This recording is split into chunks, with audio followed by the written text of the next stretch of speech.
David, it's game 2 tonight between the Calgary Flames and Dallas Stars. The Flames have a 1-0 series lead. Our coverage here on the fourth period brought to you by Bitbuy. Use referral code TFP to receive up to $50 in free crypto. Terms and conditions apply. Well, let's start with the Calgary Flames in this one, David.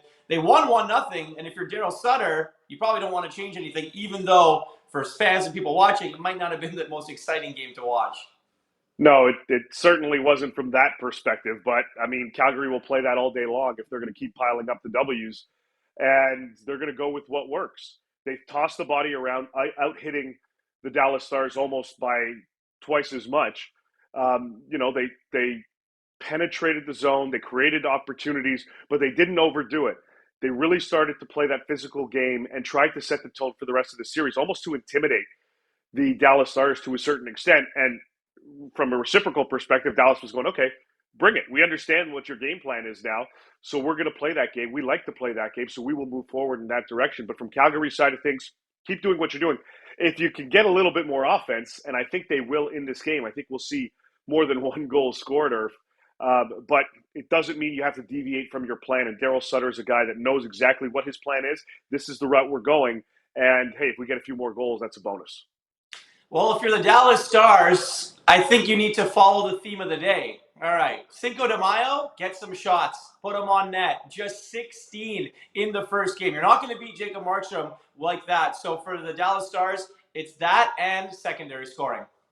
Exactly. We've been talking about this all season with the Dallas Stars. Their lack of secondary scoring has really been disadvantageous to them throughout the course of this season. Yeah, they got their first line, and it's been primarily a one-line team all season long until Tyler Seguin started to get his wheels and motor going. But you're going to need more of that against the Calgary Flames with how tight they're playing and how physical they want to play in this series. You're going to need your offensive weapons to create opportunities, and it's got to come from more than just one unit. We saw them start to shuffle things around a little bit. The Dallas Stars did, and Rick Bowness shuffling up the lines as the game progressed, and we got later into the later stages of the third period.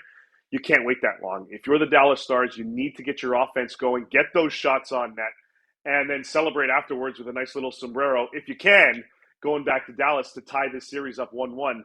That's the game plan, certainly, for the Dallas Stars. Well, good offense obviously comes from your defense as well. And for the Dallas Stars, they're probably lucky that they're going to have John Klingberg for more than 7 minutes of this hockey game. Yeah, absolutely. That's a driving force. He's a veteran presence back there, but a driver from an offensive side of things from the blue line onward. And this is a guy that is more than likely playing in his last moments with the Dallas Stars, as we've reported all season. He's not going to be back next season, barring some miraculous change of heart from the Stars management group. But this is it for him. So he wants to certainly keep the ride going and go as long as he can here. And to play more than 7:23 in this game tonight is going to be a key. Stop fighting. Let the other guys do that. But yeah, certainly from an offensive side of things, they're going to be looking at getting some offensive contributions from Klingberg in this game.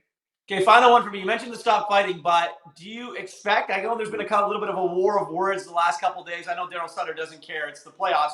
Do you expect anything to kind of happen or intensify as the game goes on tonight? I think it'll be definitely a physical matchup. John Klingberg, stop fighting. You have other guys on your team that can drop the mitts and should be doing that in order to kind of set the tone in this game. I think this is going to be physical. I think Dallas is going to have to reciprocate. I believe that the Calgary Flames out hit them 34-20. So they're going to have to toss the body around a little bit more. You don't have to be overly intimidating. You don't want to do too much. We saw that with the Toronto Maple Leafs in their game 2 against Tampa. They tried to do too much. It led to penalties. They got burned. That's not what the Dallas Stars need to do in this one.